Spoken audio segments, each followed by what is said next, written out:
Most people choose their first real estate market based on hype. A YouTube video goes viral. A friend says, everyone's investing in Texas. Or they see a Facebook post that says, cash flow king and jump in. But not me. I'm not gambling with a few $100. I'm risking $100,000 of real money. Money I worked for. Money that could change my family's future. So I need more than hype.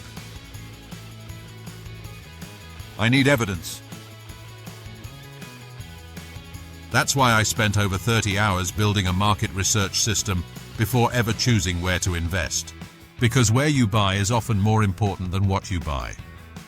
You can have a great deal in the wrong market and still lose. In this episode, I'll show you how I analyze markets like an investor, not a tourist. You'll see the exact criteria I use to narrow down hundreds of cities into a shortlist I actually trust. First, let's get one thing clear. There's no perfect market. There's only the right market for your strategy. If you want appreciation, you go one place. If you want cash flow, you go another. If you're playing the long game, that's a different list altogether. So the first step was defining my goal. My goal is long-term passive income. Cash flow that lasts for 10-15 years. That means I care more about tenant stability than short-term equity. I care more about affordability than trendy zip codes. I care more about rent-to-income ratio than Instagram-worthy houses. So I set 6 core criteria to choose my market. Let's break them down. 1. Population growth. I want people moving in, not out. You can't rent to ghosts. So I studied US Census Data and migration reports from U-Haul and United Van Lines. I looked for 5-year growth, not just one hot year.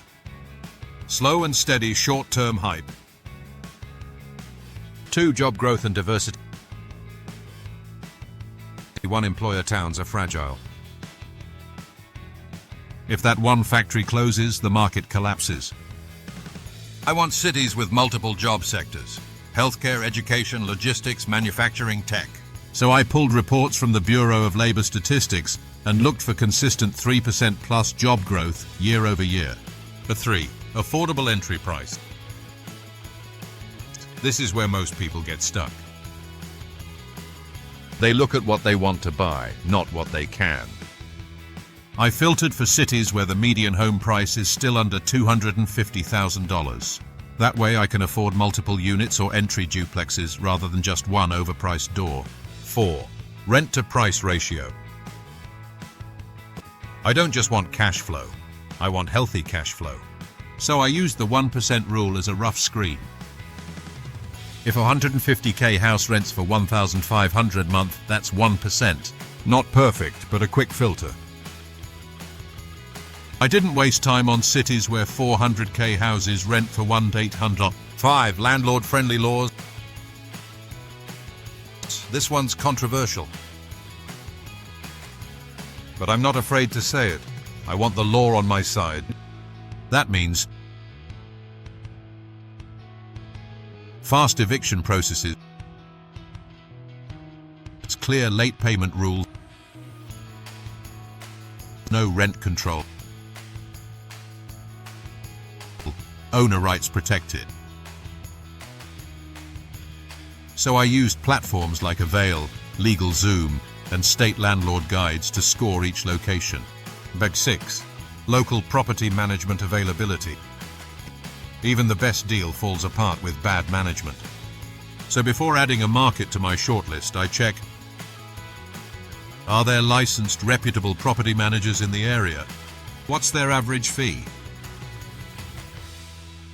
Are they investor-friendly, or do they only deal with luxury homes? If I can't find boots-on-the-ground help, I'm not interested. Once I had all 6 criteria, I built a market scoring system. Each market gets rated from 1 to 10 across all 6 points. Then I average the score. Any market below 7.0 is out. I don't care how good the deal looks. If the market is weak, I pass. So which markets made my shortlist? I'm not going to give the exact top choice yet. That's in the next episode. But here are a few that scored high based on my system. Indianapolis, Indiana, Birmingham, Alabama, Cleveland, Ohio, Greenville, South Carolina, Des Moines, Iowa. These cities aren't flashy, but they're consistent. And in real estate, consistency builds wealth.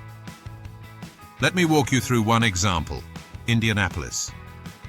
5-year population growth. Diverse economy, healthcare, education, logistics, median home price under $250K. 1% ruled properties available. Landlord-friendly laws. Several top-rated property managers. Overall score, 8.710. That's a market worth analyzing deeper. And here's something I do that most beginners skip. I call property managers in each city before I ever buy. Why? Because they'll tell me the truth that Zillow won't. I ask, what neighborhoods are getting worse? Where are investors overpaying? Are tenants staying longer or churning fast? What's the average eviction turnaround?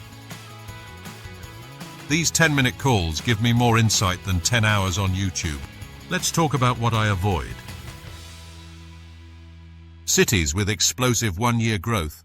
That usually means a bubble. Cities with heavy tech dependence, like San Francisco or Austin, too volatile for my risk profile. States with tenant laws stacked against landlords, like California or New York. College towns. Great during the semester, terrible in summer. Vacation rental hubs. I'm not doing short term.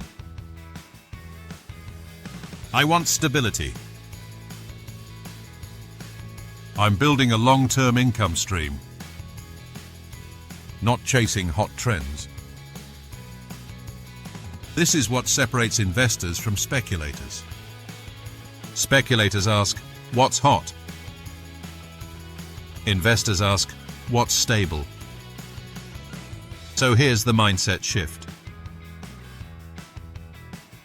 I'm not looking for the sexiest city. I'm looking for the most boring wealth generator I can find. And I'm okay being wrong as long as I'm informed. That's why I build systems, not dreams.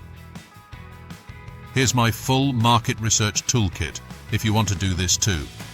US Census Population Dashboard, bls.gov. Employment growth by Metro, Rentometer and Zumper. Rent data, Zillow and Redfin for price trends. Roofstock and Mashvisor for investment filters. Avail and LegalZoom for landlord laws. Google Maps plus crime overlays. Facebook investor groups for local insight. This is not a game. I'm about to risk 100K of my money. That's why I'm doing the work others skip. Because what I lose in speed, I gain in certainty. And when I move with confidence. So if you've ever wondered how real investors pick markets, this is how. Forget hype, forget influencer lists. Build your own system. One that fits your strategy, your budget, and your vision. In the next episode, I'll reveal the exact market I chose and walk through a real property example I'm considering. You'll see me filter, analyze, and stress test that deal in real time. Until then, ask yourself, what kind of investor do I want to be? What markets match that identity? And am I willing to do the prep work before I press buy? Because preparation protects capital. And strategy builds wealth. Dropout investor isn't about hype. It's about clarity. Subscribe to follow every step of this 100K transformation. Comment below. What market are you considering and why? Tools and links in the description, including my Amazon affiliate picks and market research trackers. Thanks for being here. This is just getting started.